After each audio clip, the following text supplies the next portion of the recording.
buenos días, bienvenidos a Advertising Week.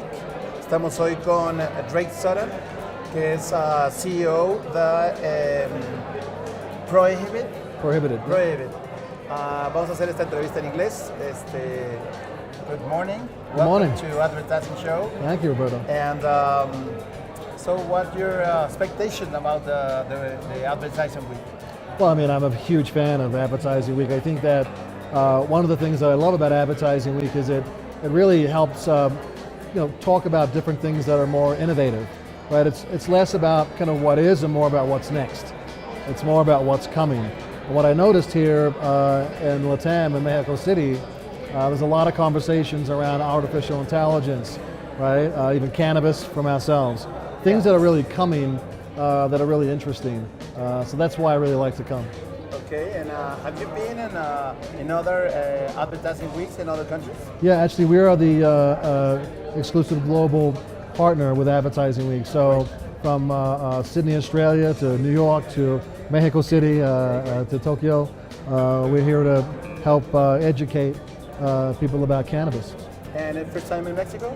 No, I was actually here last year. Yeah, great. I came. I love Mexico. It's the best. I mean, it's so welcoming. Okay, great. Yeah.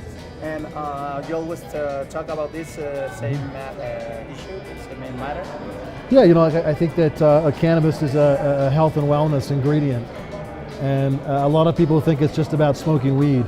Yes, we are familiar with it. Right, and it's not. It's that's like a stereotype from the past, right? Sure. This is much bigger, because when you're helping people live better lives, then it has a bigger purpose, a greater purpose. And tell us about the presentation that you guys presented a few minutes ago. What's exactly what the information that you want the people receive about that? What I wanted to really show was what's going on in the world for cannabis, how big it's becoming. 31 countries have some kind of a medical cannabis program. I wanted to show people what was going on in the US, Canada, Europe, and of course the Latam market as well. And as well as that, I wanted to show kind of what the products were these days. Yeah, we saw a lot of information that you compare a lot of countries, which are the numbers and which are the way they are making marketing with these products between Europe, Asia, and America and Latin. That's right. And look, it's a worldwide phenomenon. It's an irreversible trend.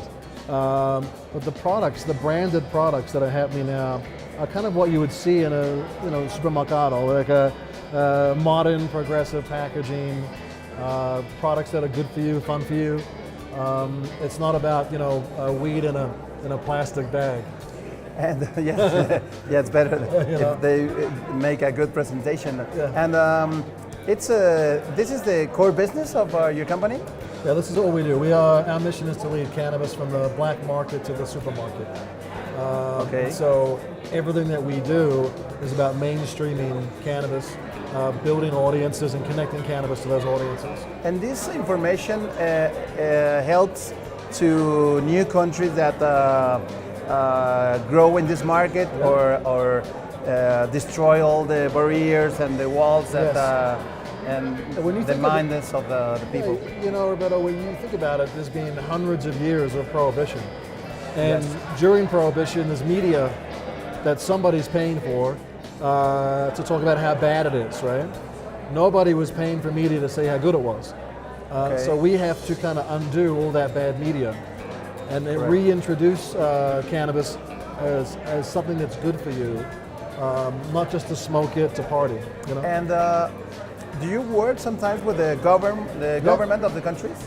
Yeah, sometimes we get asked to speak to governments. We get asked to speak to large companies like the Procter & Gamble's of the world. Okay.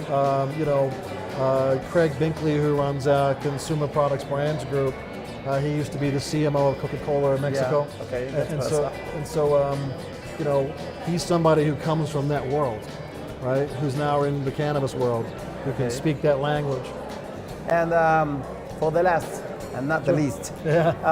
tell us which is the difference that you see between the audience that you have in other countries and the one that you have here in Mexico? I think what's interesting is that in the other countries, say the US and Canada, there's a lot of media around cannabis. So people have the curious phase has gone. Right? Okay. It's kind of, everybody's talking about it. I noticed in Mexico and other parts of Latam, there's still very much a lot of curiosity around cannabis. And talking about the Adweek show, which is the difference that you see? This is the second year we have advertising week here in Mexico, and which is the difference that you see between this one and the rest of the world? They are more mature than we are. I love this one. I mean, the people are great. Everybody's really interested in learning. It's a beautiful crowd. Great. You know, They participate a lot. yeah, and they participate and they care. You know, and they're not jaded. I think that in general, most people who spend all their time working on a particular thing, they can get a little jaded sometimes, right? Okay. But I think that generally the advertising weeks around the world are very, very well attended, and they're full of really smart people doing great things. Okay.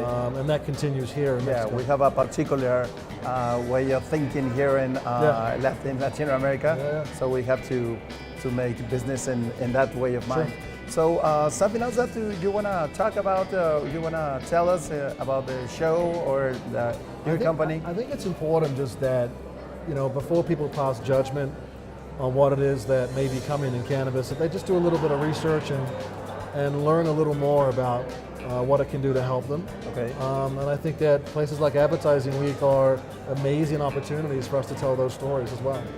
Great. Well, congratulations, because congratulate you. Thank you. Because your exposure was amazing. Thank you. And, I really appreciate that. And welcome again to Mexico, and we hope we can see you again here. Thank you, Roberto. I appreciate it. Thank you, sir. Thank you. Bye-bye.